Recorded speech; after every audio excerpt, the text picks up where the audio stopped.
ایک شخص حضرت علی رضی اللہ تعالیٰ عنہ کی خدمت میں حاضر ہوا اور عرض کرنے لگا کہ یا علی، میں روز کام پر جاتا ہوں لیکن مجھے اس طرح کامیابی نہیں ملتی جس کا میں اہل ہوں، اور نہ ہی دن بھر سکون ملتا ہے۔ تو حضرت علی نے فرمایا کہ تو ہر دن اور ہر کام کا آغاز کسی اللہ کی مخلوق کو کچھ کھلا کر کیا کرو، دیکھنا تمہارے کام میں کامیابی اور تمہاری زندگی میں سکون آ جائے گا۔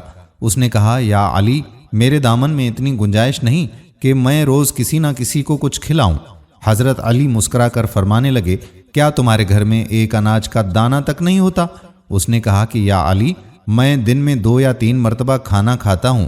حضرت علی نے فرمایا کہ اس کھانے میں سے ایک اناج کا دانہ بھی نہیں نکال سکتے؟ اس نے کہا کہ یا علی، ایک اناج کے دانے کی کیا اوقات ہے؟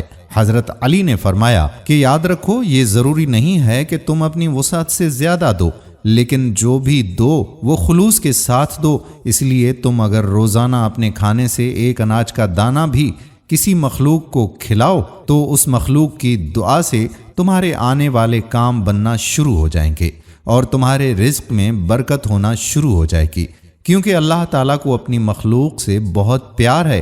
جب تم اللہ کی مخلوق پر رحم کرو گے تو وہ اپنی رحمت سے تمہیں مالا مال کر دے گا، یوں تمہیں اپنے مقاصد میں کامیابی ملے گی۔ اللہ ہم سب کا حامی و ناصر ہو۔